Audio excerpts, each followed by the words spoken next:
Well, welcome back to the Seahawks chat. It looks as though we're going to be talking about our final game of the preseason, and then we're going to be trucking on forward to the regular season, where it seems as though I'm going to be pushing the series further and further onto the series, down the line of the road.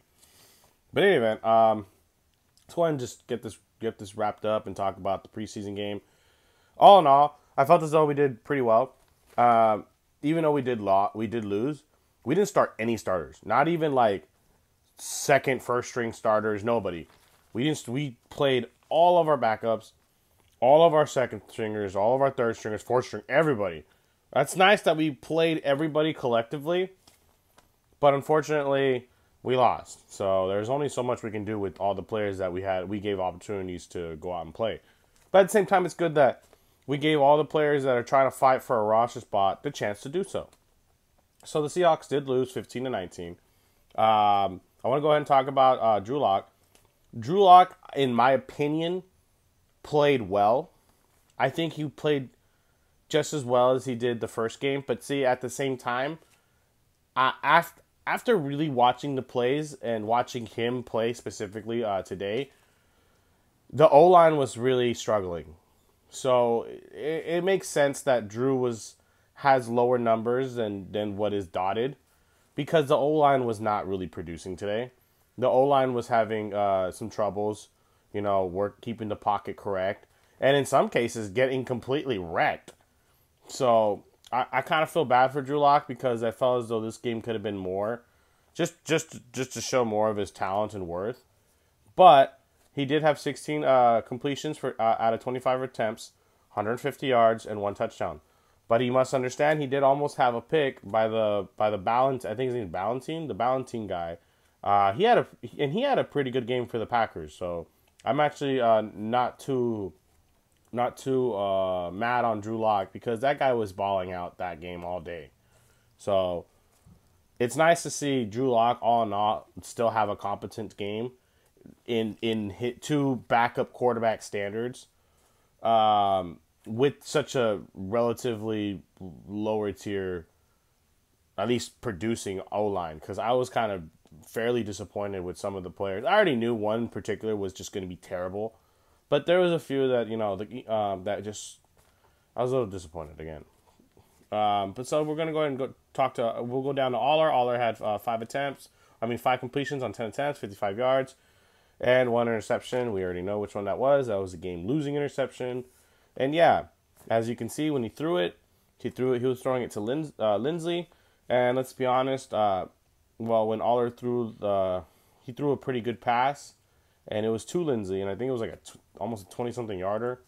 And yeah, I think maybe he felt comfortable trying to throw it to Lindsey, because maybe that's who he throws it to in camp or, practice all the time. He just throws it to Lindsey. So maybe he's just trying to throw it to him to bail him out. But unfortunately, the throw was just such a lob. It was a duck of a throw. I felt as though even I could have caught it, And don't get me wrong, I'm not saying, I'm actually am in somewhat physical shape. But even then, it's just the fact the way he threw the ball, it was so easy to catch. So I kind of put that on Aller as well. But all in all, will he make the team? Aller himself? I don't know. He's fun to watch, but again, it's hard to keep a Taysom Hill-like quarterback on a practice squad and then expect him to be more than what he is. And yeah, the one thing he has going for him is that he's young. He's relatively young.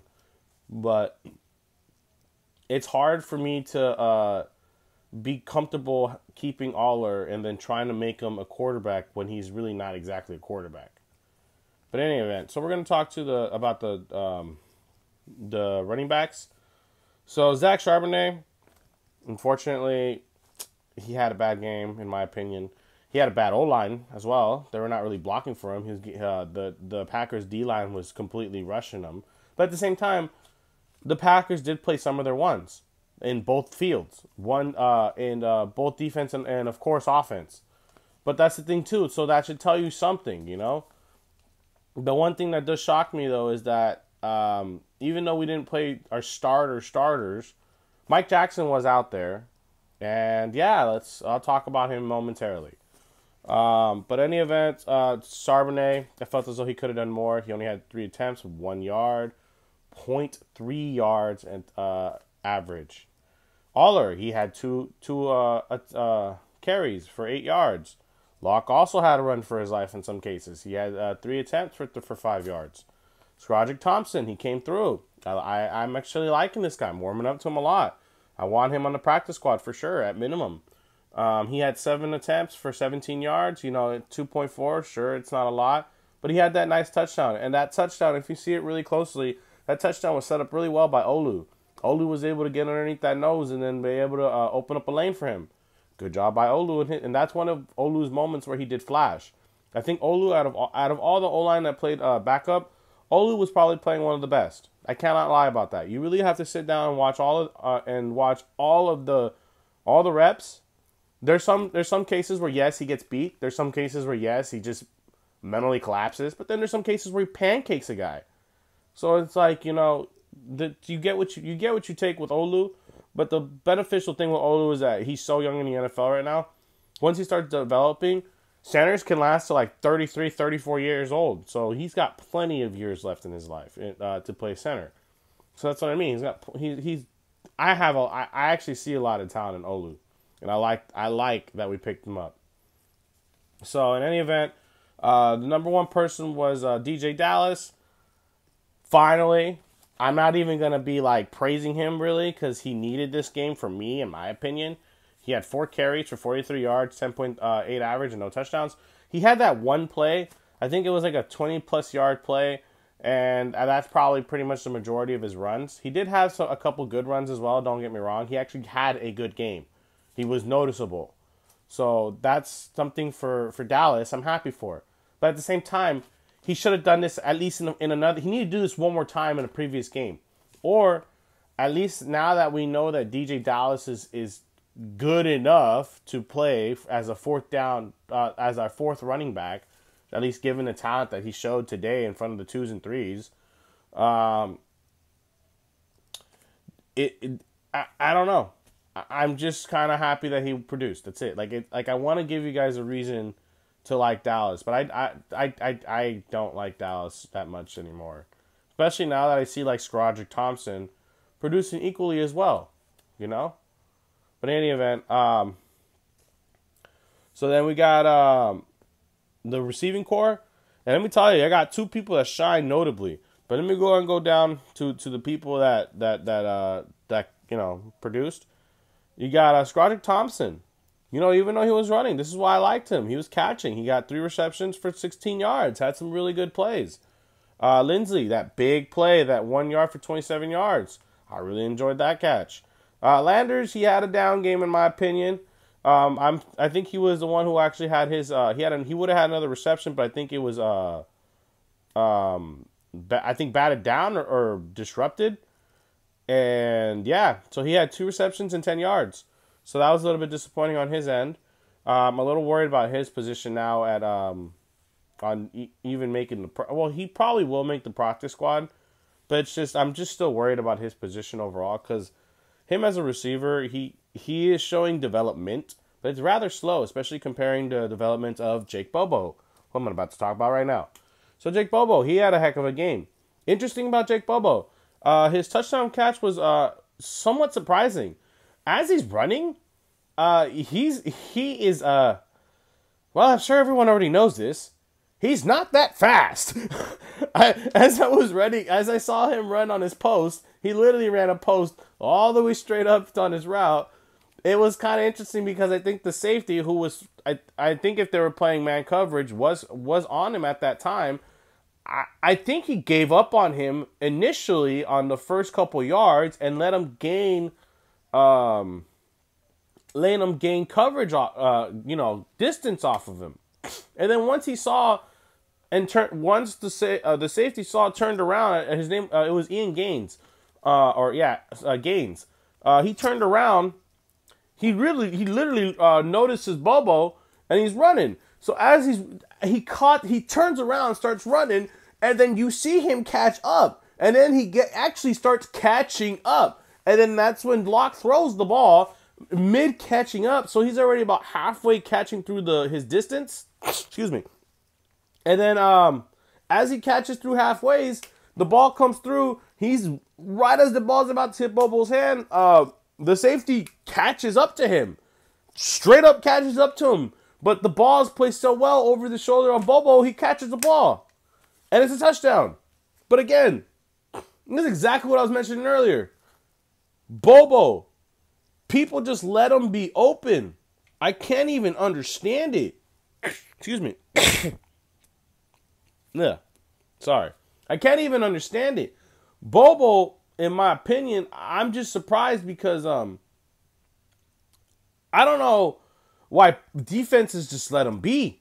And what shocks me is that now that I actually saw him like run that post, he was not that fast. I was like, my goodness. But Bobo just somehow becomes a good receiver. He knows how to run all the routes. He knows how to get open. He knows how to be deceptive enough. Again, sneaky enough to be able to put defenses at bay and then get about a good 6-yard separation. And since he's not really running so fast, this is what I like about Bobo. Bobo's like the turtle that runs the race. He's not running the fast way. He's not trying to go fast to win the race. He takes his time running his routes, and then he wins the race. Because he's able to put the defenses on sleep because they think, oh, well, Bobo, I could be there in 2 seconds. Screw Bobo. And next thing you know, he's like 10 yards down, and they're like, oh, shit, I have to actually run, and I'm fucking 5 seconds out. And then once they're running, that's what I mean. That's what I noticed with Bobo. But Bobo, all in all, is a good receiver. And let me tell you, Bobo got some glue hands, man. He can catch.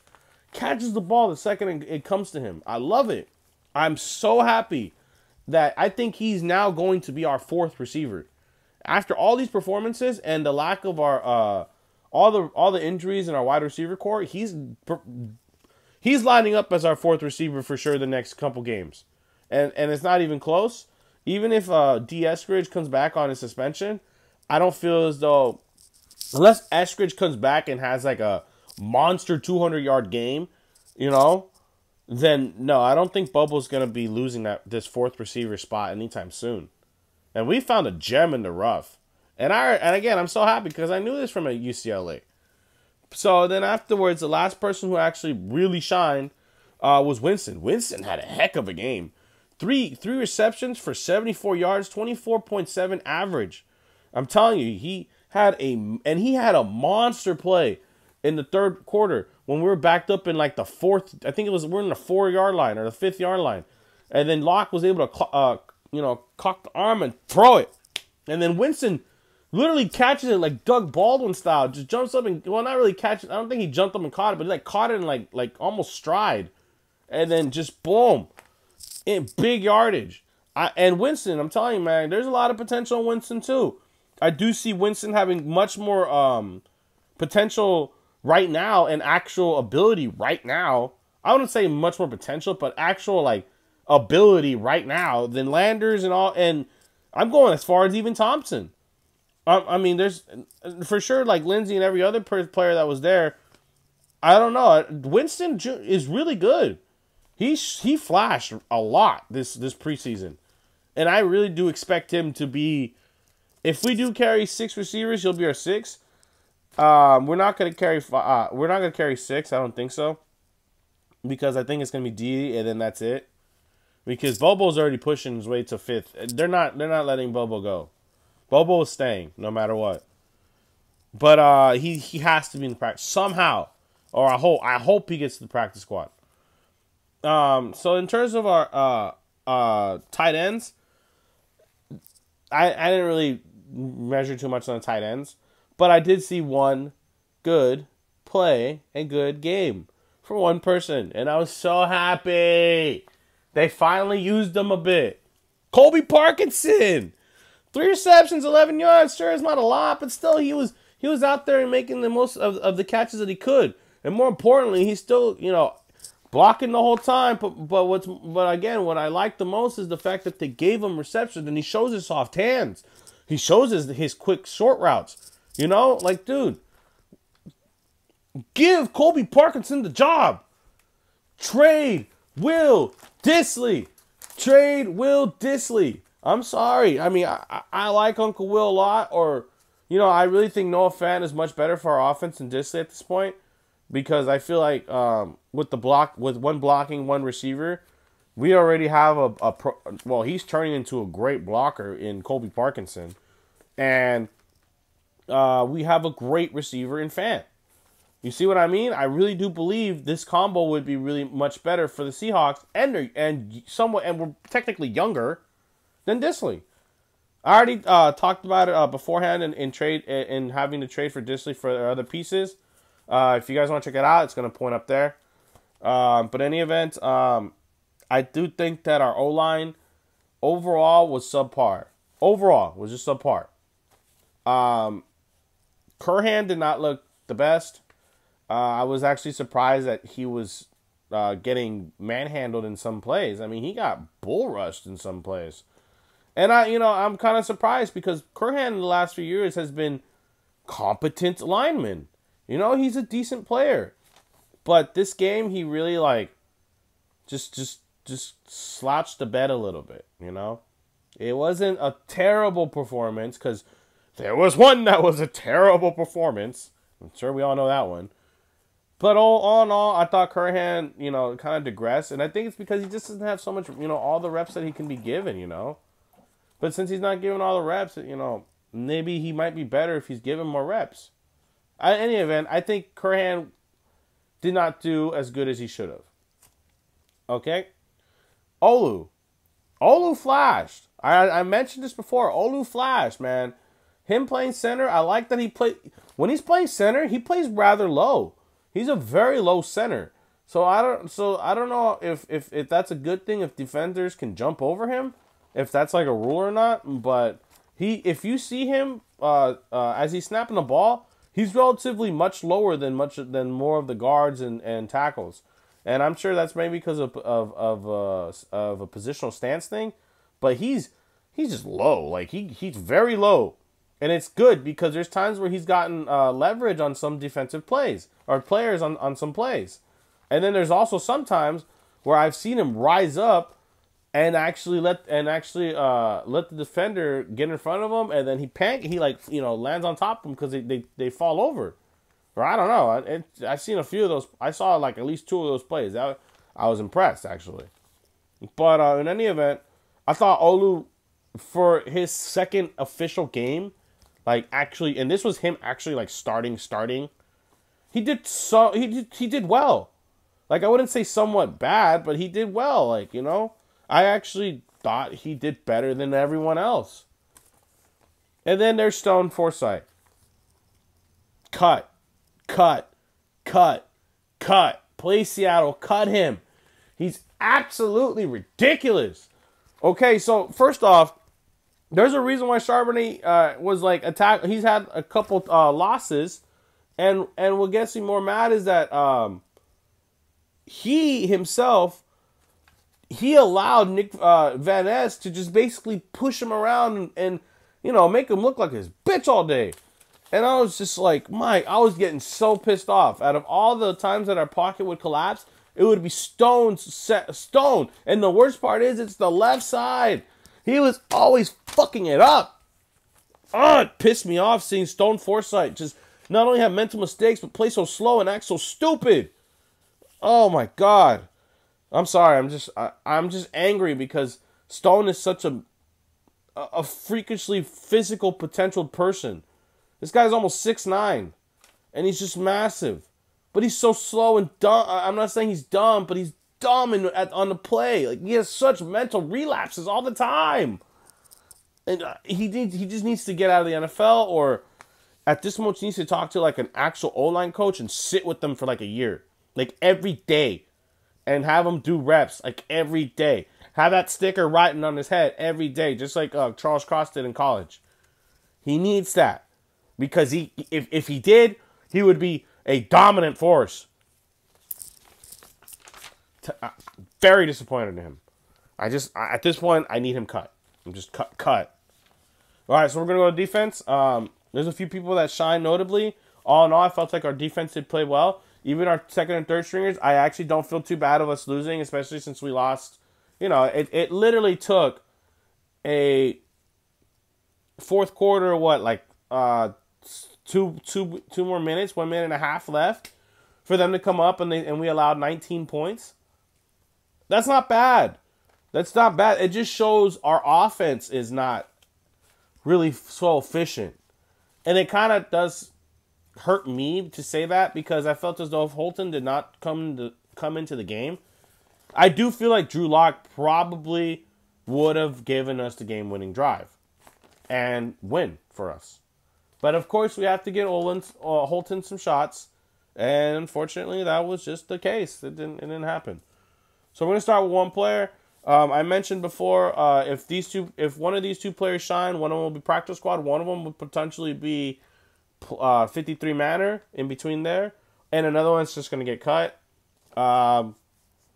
So it seems as though, in my opinion, BBK did not play like I felt like I mean, as everyone has known in Washington, he could have. He does look slower. He just doesn't look like himself as much. That's where John Radigan shined. John Radigan came in, had a good game, had 6 tackles. I believe he had a tackle for loss, but he had a really good wrap up on Emmanuel Wilson, and I think it was behind the line, but in any event, he stuffed him, and Emmanuel Wilson was a force. He ran it up and down on a 17 attempts, and it was like 50 yards, I believe, like flat. But still, 17 attempts, that's a lot. He's coming in, like a freight train. I can appreciate that. They are using him. But still, Radigan came in on one specific play and almost flattened him. That's impressive. I love that. All right, so then afterwards, we got Mike Jackson. He had 2 blown plays. Let's be honest. He didn't have the best game, but I was surprised that everyone is railing on him because, okay, let's face it. He again, one of the blown plays, because he had 2 blown plays. One of the blown plays is that he allowed a touchdown, and it was kind of a sad touchdown because if he just turned around, he probably would have been able to deflect the ball pretty easily, because the ball itself didn't look like it was fairly thrown significantly hard, but it was thrown very well. It was placed well. But Mike Jackson just needed to turn around and just hit it, But it seems as though people seem to forget that, he had a block kick. He blocked the PAT.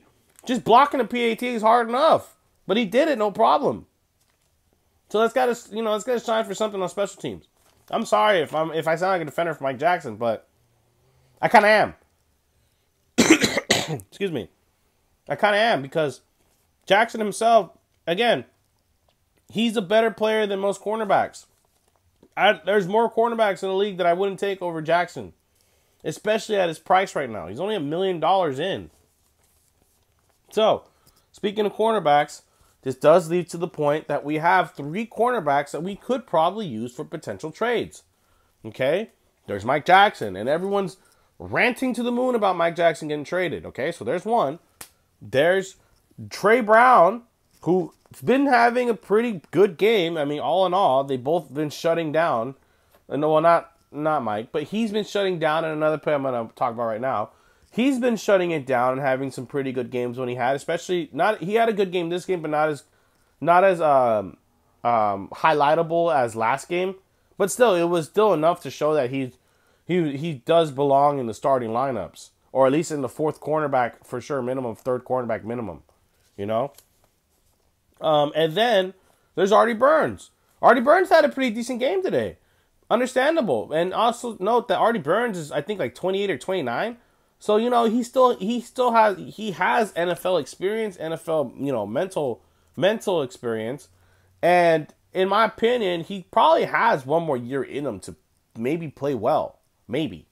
So, can we use these pieces to trade? Well, if you guys have any ideas, let me know. Write down in the comments. Like what you see, if you like this, like it too. But in terms of that, there was one player that I'm gonna save him till the end. I'm gonna talk about Levi Bell. Levi Bell, I overall like his play on defense.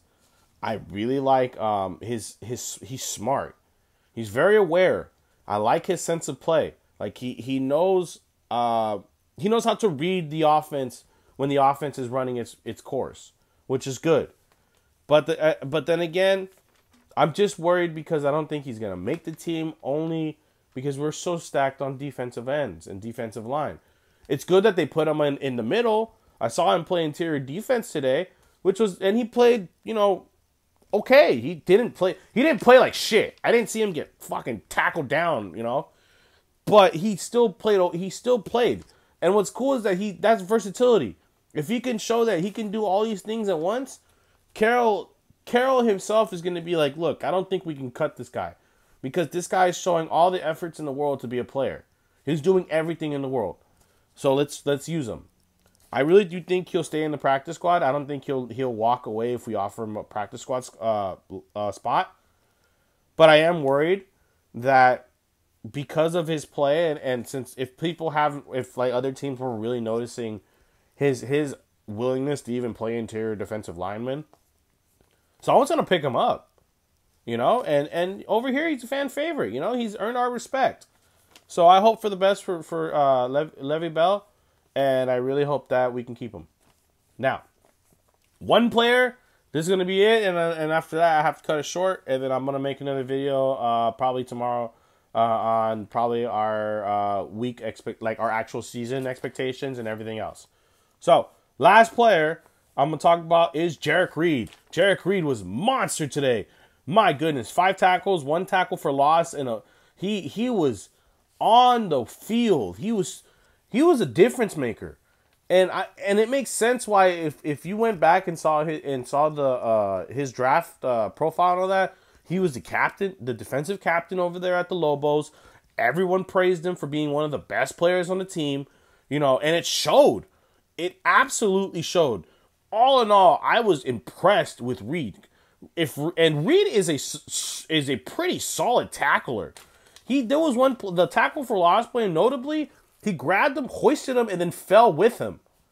Which is good because at least he's down. You're not trying to do anything extra. You just wrap up the player and make sure he's down. That's amazing. So in any event, he's very good at making decisions. He's a smart player. And one player that he really reminded me of, and this might be like a hot take, he was playing like Jamal Adams in a way, man. He was really playing smart like Jamal Adams, being able to know what the play's going to happen prior to the plays happening. And he was playing lights out. So I'm so happy that Reed will be part of our secondary. He has to be part of our secondary at this point, because I would be very disappointed if he's not. And I'm sure he is because he got drafted. But still, it's like, you know what I mean? That draft player's been cut before. So I'm impressed. But as a whole, I'm impressed with this team.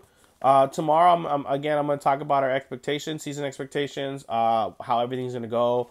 I hope what I feel now will be what's going to happen onwards in the season, and then we can talk about the season as we go along.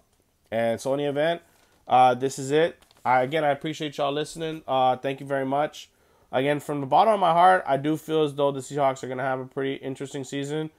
There's a lot of collapse in the NFC West so far. There's a lot of uncertainty. And it seems as though the Seahawks are the most assured team. So, I feel pretty good about our team so far. I feel pretty good overall about our potential to be great. And yeah, I'll talk about more about this in the next video. But all in all, thank you very much. I do appreciate y'all listening. Like, comment if you don't. Please check out other videos. I'm gonna try to put a tab right here. And everything else. Again, thank you. I hope y'all enjoy. And for those who watch my Sam Howell videos, it's definitely my most popular one right now. Thank you very much. I do appreciate y'all liking it and showing support. And those Commander fans out of nowhere who maybe liked it too because I'm talking about Sam Howell, thank you as well. So, but yeah, any event. So thank you guys. You guys have a good night. Again, I'll talk to y'all all tomorrow. So go Hawks.